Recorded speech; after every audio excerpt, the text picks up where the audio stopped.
당대 의인이었던 욥이 하나님의 말씀과 같이 하나님의 자랑이 되었습니다. 온전하고 정직하고 하나님을 경외하고 악에서 떠난 사람으로 살았는데 하나님이 허락하신 그 재산, 그의 소유를 다 가져가도 욥은 나를 떠나지 않을 것이다. 정말 그랬어요. 그의 건강하니까 그래도 아직 건강한 것 때문에 또 저렇게 자기 의를 나타내는 겁니다. 마귀가 이렇게 얘기하니까 하나님이 그 생명은 해하지 말고 네 마음대로 해봐라 그랬더니 온몸이 만신창이가 됐어요. 그런데도 하나님을 저버리질 않아요. 그런데 갑자기 3장에 와서 하나님에 대한 원망과 왜 나를 태어나게 하셨냐고, 차라리 내가 죽는 것만 못하겠다고, 내가 무덤을 찾게 되면 기쁘고 즐거울 것 같다고 이렇게 이야기합니다. 그러니까 도대체 욥의 믿음은 어떤 것이 진짜 욥의 모습일까, 이런 생각이 들죠. 근데 오늘 욥은 또 뭐라고 고백합니까? 또 믿음의 고백을 하기 시작해요. 참 재밌습니다. 어제도 우리가 나눴지만 그렇게 믿음으로 선포했던 욥의 그 고백도, 그 믿음도 욥의 모습이에요. 그리고 연약한 자처럼 왜 나를 태어나게 했냐고, 그 밤에 하나님이 나에게 생명을 주지 않았으면 좋았을 것을, 내 생명, 내가 태어난 것을 사람들이 기뻐하지 않았으면 좋았을 것을, 왜 하필이면 나한테 이런 일이 벌어졌는가, 이렇게 차라리 죽는 것이 낫겠다, 죽는 것이 차라리 낫다, 이렇게 이야기하는 그 믿음 없는 것처럼 보이는 욥의 고백도 또 욥의 모습이 맞습니다. 하나님은 어떻게 우리를 보신다고요?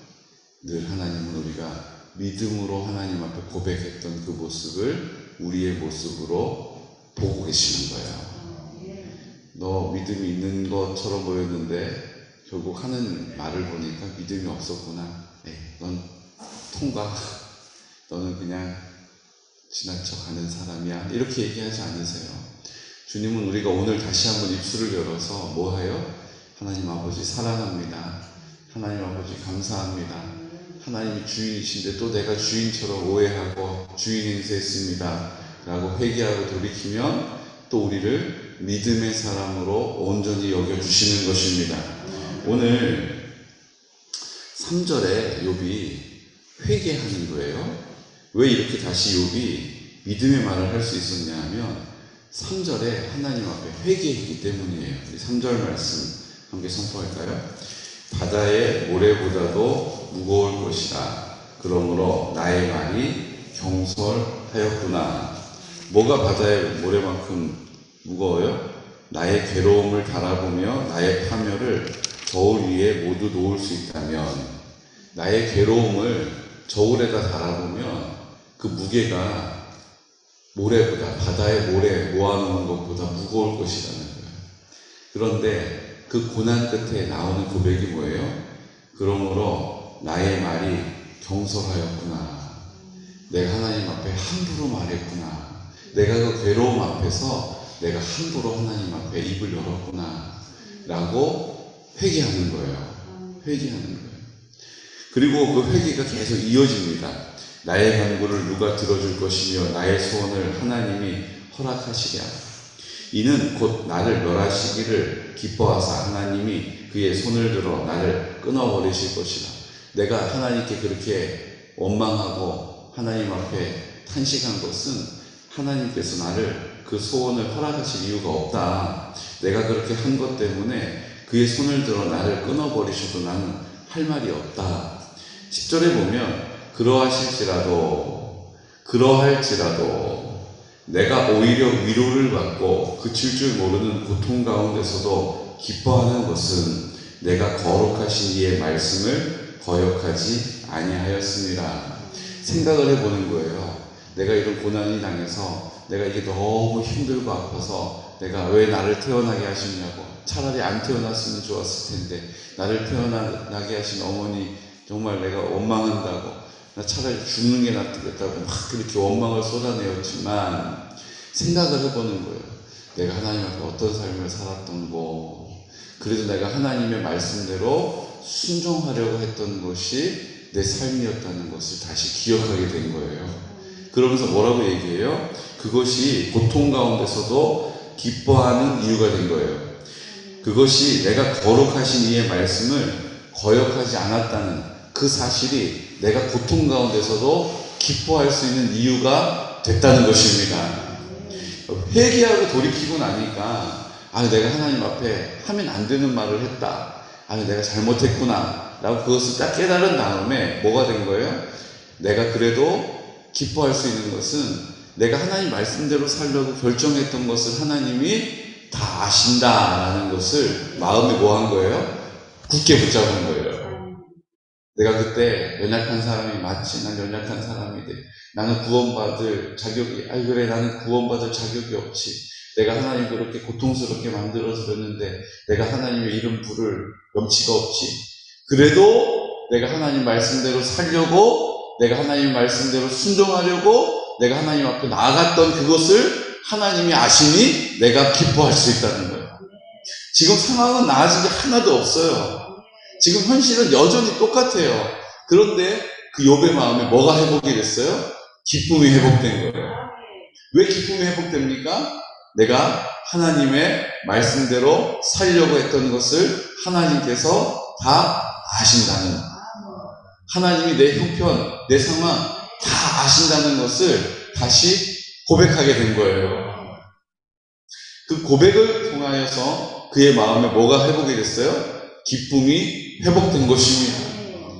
여러분, 우리가 정말 다시는 일어나지 못할 것 같은 그런 그냥 바닥을 치는 것과 같은, 그냥 무덤의 바닥에 쓰러져 있는 것 같은 그런 절망감이 있을 때가 있어요. 근데 그때 우리가 그것을 회복하는 길이 어디에 있어요? 내가 하나님 말씀대로 살려고 내가 하나님의 이름을 불렀다는 것을 하나님이 들으셨다. 이것이 내가 그런 상황 가운데서도 기뻐할 수 있는 이유가 된다는 것입니다. 이것은 무슨 얘기냐면 욥이 하나님과 인격적인 관계에 있다는 거예요.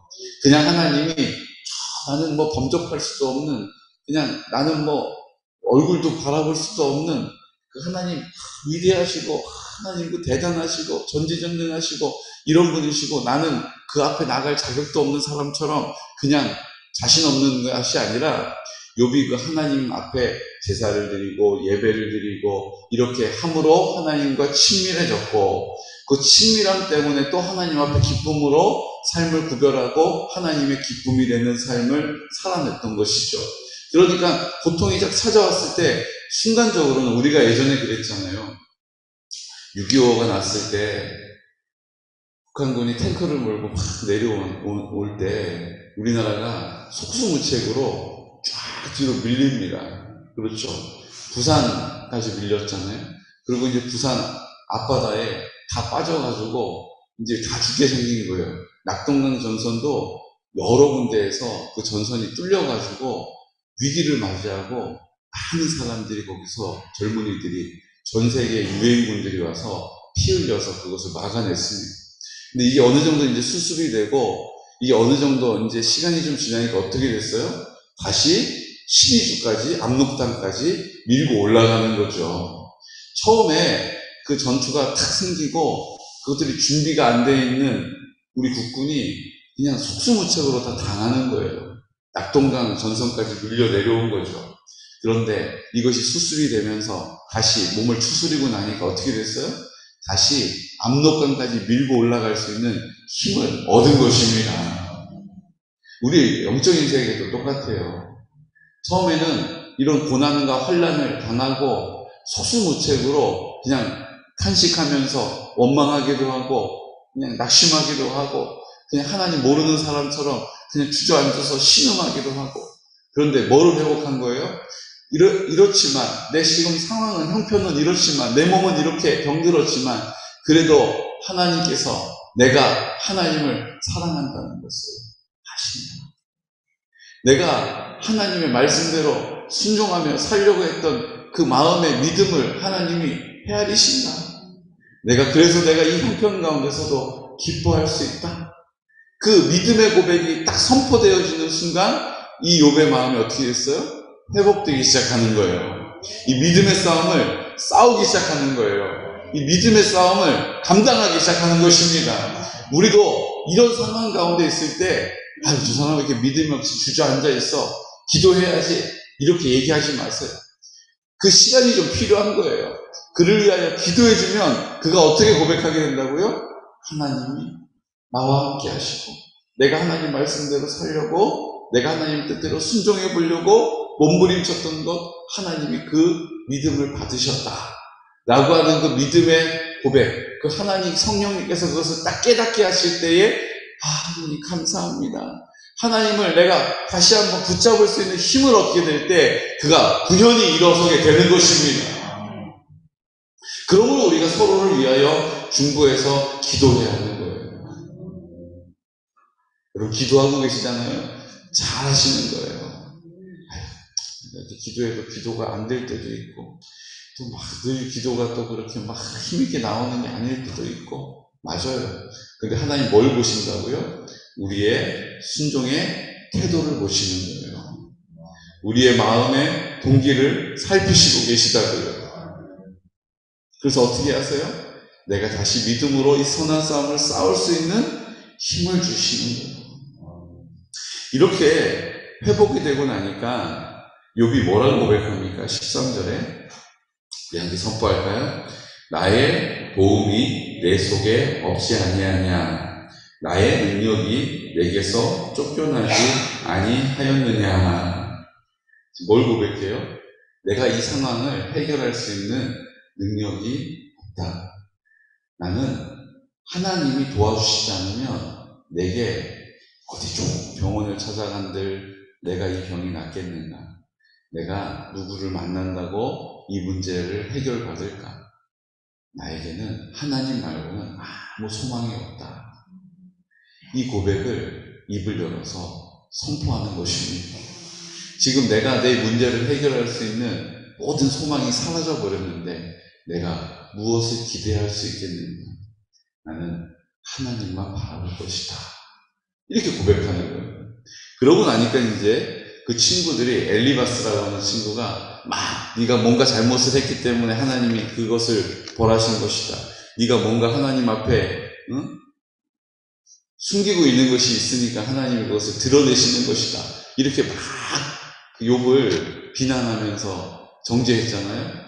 그것 때문에 더 마음이 아픈 거잖아요.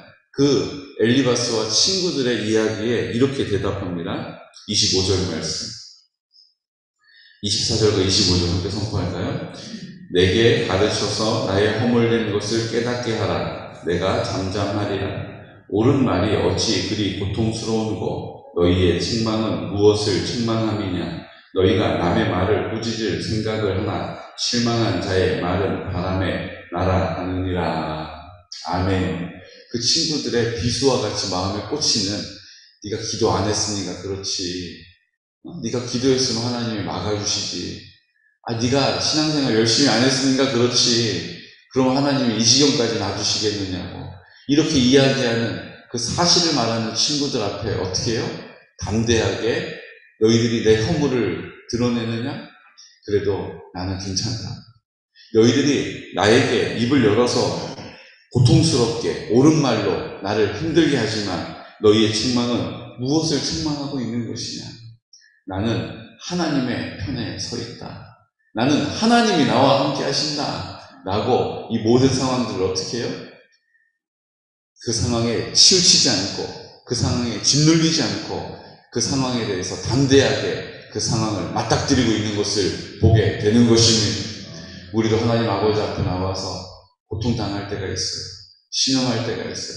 그때 우리가 돌이켜 할 수 있는 한 가지의 방법은 뭡니까? 하나님이 그래도 내가 믿음으로 살려고 했던 내 믿음의 기도를 내가 하나님의 말씀에 순종하려고 했던 내 믿음의 동기를 하나님이 바라보시고 받아주셨다. 그 하나님이 나의 하나님 되신다. 그 하나님이 나와 함께 하신다. 하나님께서 나를 좋게 여겨주신다. 나는 내 모습은 하나님 앞에 부족해 보일지 몰라도 내가 믿음으로 하나님의 이름을 불렀던 그 믿음은 하나님이 받으신다. 나는 그 하나님을 신뢰한다. 나는 그 하나님의 말씀대로 또한 순종하여 살아갈 것이다 라고 입술을 열어서 선포하면 내가 내 이 문제를 해결할 수 있는 능력이 없다. 하나님만이 나의 능력이 되신다라고 믿음으로 선포하면 어떠한 상황과 어떠한 문제들과 어떠한 환난 가운데서도 비난과 우리를 정죄하는 말들과 우리를 옳은 말들로 우리의 마음을 막 헤집어놓는 어떤 상황 가운데서도 뭐 하게 된다고요? 담당하고 담대하게 될 줄로 믿습니다. 이것이 지금 욥을 통해서 하나님께서 우리에게도 그렇게 하기를 원하시고 우리에게도 그렇게 할 수 있다라고 가르쳐 주시는 장면이 되는 것이죠. 하나님께서 우리를 욥과 같이 부르셨습니다. 다 잘하는 것은 아니고 때로는 욥이 그 마음에 원망하며 불평을 쏟아낸 것처럼 우리도 그럴 때가 있어요. 그렇게 믿음 없는 것처럼 보일 때가 있어요. 하지만 주님께서는 우리가 믿음으로 하나님 앞에 구했던 그 모습을 우리의 믿음으로 보시고 우리의 모습으로 여기시고 우리 편이 되어주십니다.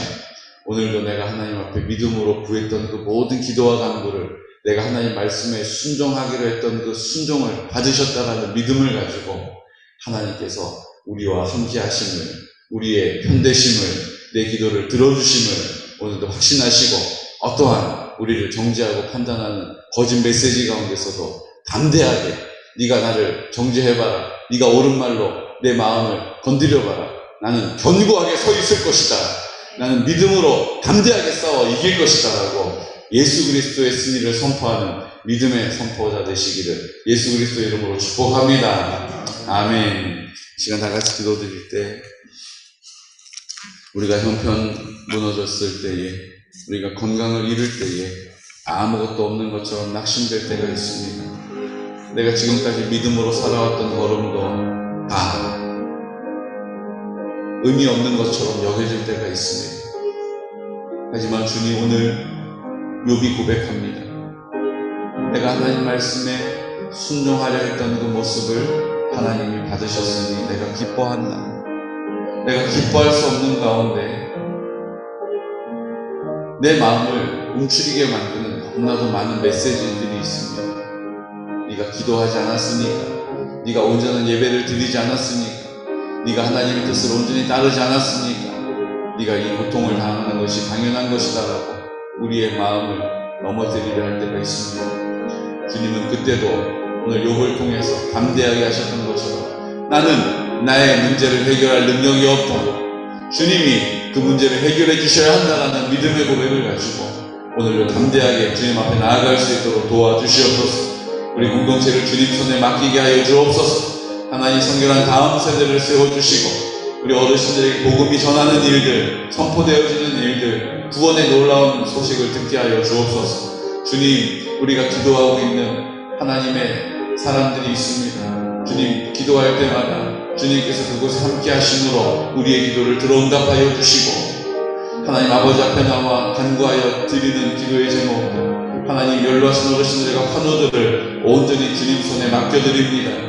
하나님 몸만 방문 요양센터를 주님께서 앞서 행하여 주시고 오늘도 우리 김장생 목사님 말씀을 선포하실 때에 하나님 또 홍무수 어르신 계속 발걸음을 주님 품으로 안아 주님의 품에 안아 주시옵소서. 주님께로 그 옮길 수 있는 믿음을 허락하여 주시옵소서. 오늘 말씀을 전하는 또 우리 김장생 목사님과 우리 안정상 목사님 하나님의 은혜를 붙잡아 주시고 또 우리 이명희 목사님 또 수술하시고 회복되게 하시되 온전하게 하여 주시옵소서라고 이 시간 나사렛 예수 그리스도 이름으로 선포하면서 기도드리겠습니다. 주여 주여